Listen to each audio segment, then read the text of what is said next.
We've reached the final climactic moment of the Magnus Carlsen versus Alireza Firouzja Banter Blitz final match from 2020. So this has been an online blitz match, 3 minutes aside, really back and forth tussle. They've reached this point of 7.5 each. It's first to 8.5. So this is the deciding game. You're not going to want to miss a second of this one. And before I show you what happened, I do just want to say a big thank you to everyone who's tuned into this series, commented, liked. Thanks also to those who have generously donated to the channel. It really is appreciated. I'll leave the link down below for anyone who wants to support. And please do also let me know if you want to see any series in future. I've really enjoyed covering this match of games, not just the individual games. So I'll look to do that on future videos.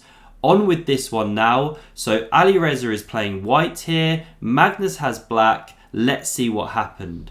So we had pawn to e4 from Alireza. Magnus goes c5, knight c3, and then Magnus goes for this a6 move again, this really offbeat system. We saw them play this in their last Sicilian game where Magnus had black. So we had knight f3, pawn to d6, and now Alireza goes pawn g3 again. He goes for this closed system, fianchettoing the bishop. And once again, Magnus goes bishop to g4. So we're following their previous game. We had bishop g2, knight c6, pawn h3, and it picks up the bishop pair, but Magnus is claiming that this gives him better control over the dark squares. That's his compensation. So Magnus goes pawn g6 now. We had castles from Alireza, bishop to g7. The knight came back to e2, and this makes a lot of sense when you understand the fact that Alireza is playing for this d4 break here, and this is where much of the strategic battle is now focused. So knight to f6 played, pawn c3, this knight dropped back to d7, so it opens the eyes of the bishop, also looks at this square. All very logical so far. Rook d1, so we're fully following their last game, but in that one Magnus went knight d to e5, the queen moved, and he went pawn c4, but here he got into some trouble after pawn to b3. f4 is coming. He actually blundered a pawn after castles, but he would have had to go b5 here. It's double-edged, quite scary for black, opening up this bishop. So he didn't play like this in this game. His improvement was queen to b6. Alireza now goes queen to e3, so he's adding more support to these dark squares. Maybe the f-pawn will move later on as well. We had castles from Magnus, pawn d4 comes, a capture occurred here, and now Magnus brings his rook to the newly opened c-file. And now Alireza just takes a timeout to go rook to b1 here. He defends this pawn from the queen's attack. Maybe he'll be moving the bishop soon, and he just takes a moment to not actually start pushing these pawns yet. If you go d5, for example, it's a bit premature to give up the e5 square. So Magnus now waits as well. He doesn't want to go e6 because then d5 is more powerful later on. So first he goes rook c7, preparing to double his rooks. And now a really nice idea from Alireza. He just takes a moment to go pawn to h4. And what he's looking to do is activate his bishop to this square where it can look down here at these ones. And sure enough, this turns out to be a great plan after Magnus doubles his rooks on the file with rook f to c8. And now you really have to be aware of the tactics here. So Alireza goes bishop to h3, and this is a nice move because there was a threat to actually take this pawn on d4 using the doubled rooks against this bishop. But the problem here for black with playing like this now is white can capture. After the bishop takes back, you can take with the rook here, and although you've left the protection of this bishop, actually this line is going nowhere because after the rook captures, the queen takes back. Yes, you lose your rook in the center, but here's the sting at the end of the tail. The bishop takes on d7. This is the problem with the whole line. This is what bishop h3 prevents black from doing. So Magnus goes pawn h5, he waits a moment, and now Alireza actually plays an inaccurate move here. He goes queen to d2, and the problem with this move is that now in the lines we just looked at, the rook can't recapture on d4 anymore. Also, the queen is now on a checking square with the king when it sits on d2. So here Magnus could have actually won this pawn with bishop takes on d4. He missed to play this because now when you recapture, knight takes, you can't take this knight first with your bishop or you're running into this check. So the queen would have to take, these ones come off, you take on c1 with check, this line is different, now your knight escapes, black is better. So okay, we didn't have this from Magnus, he missed this bishop d4 move, instead he goes e6, but now it's getting really tricky because d5 is coming, Alireza plays it immediately, and the best response for Magnus here was actually going this knight into e5 straight away, using the tempo you pick up by threatening knight f3 check. But once again, Magnus missteps, so he doesn't play his knight into e5 and pick up that tempo. He takes immediately, the queen recaptures, and now Magnus goes knight f6, hitting the queen, also pressuring this pawn which is undefended, and he sets a trap for Alireza. So if Alireza takes on d6, then he thinks rook d8 is actually winning this one behind, so you can't play like this. But actually white can. Can you see the move here which gives white an advantage in this position? And if you're enjoying this video, do consider subscribing to never miss a future series. So the move here is bishop to e3. You hit the black queen and you connect the rooks. So now let's say you take my queen, well I take yours, and if you move the queen away, let's say queen to a5, well now I can move my queen away, my rooks are connected. So a really nice counter tactic to Magnus's threat. But okay, it's hard to calculate this is blitz. So Alireza simply drops back to d3 here. We had knight to e5 from Magnus. Again, he offers this pawn. But if you take like this, black is getting tons of play. You can even pick up on e4. Your rooks are coming in. You don't want to let black out of the box here. So Alireza goes queen to e3 instead. He allows Magnus to swap queens. We go into this endgame. And now Magnus really had to find a knight move here into g4. You can go with either knight. Let's say he goes with the f knight. And the good thing about this move is you pick up one of the bishops here, depending on how white plays. And you're also threatening to bring the rook in down on c2. Black has good play, even though you're giving white this pawn.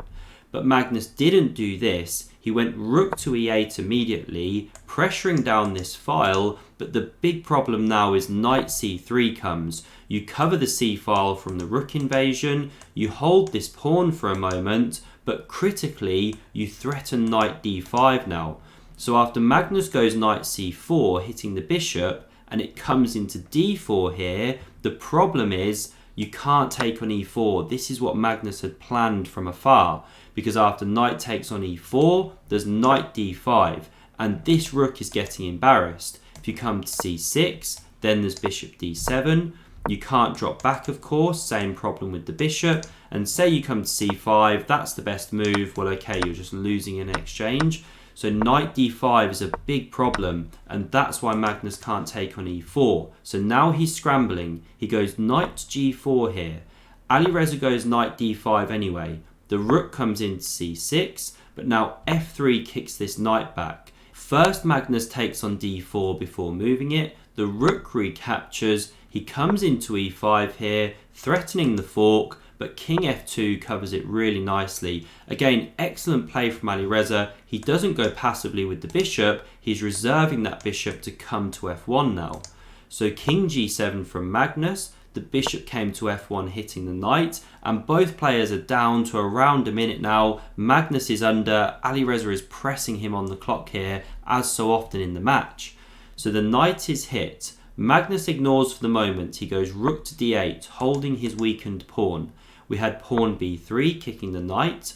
It dropped back into b6 here, and now again, beautiful play from Alireza. He doesn't trade off, he doesn't start letting the black pieces wiggle out. He goes knight to e3 here. It covers this c2 square from any invasion from the rook, and also opens up his own rook against this pawn. Plus, where is this knight now going? Magnus is getting boxed in. So king to f6 played. This rook came to the d file, king e7 held the pawn. Bishop e2 from Alireza. I love how he just improves his pieces now, makes his position solid. Magnus drops this rook onto the c file. We had rook 1 to d2, covering the second rank. Magnus does similar, but it's really hard for him to get active here.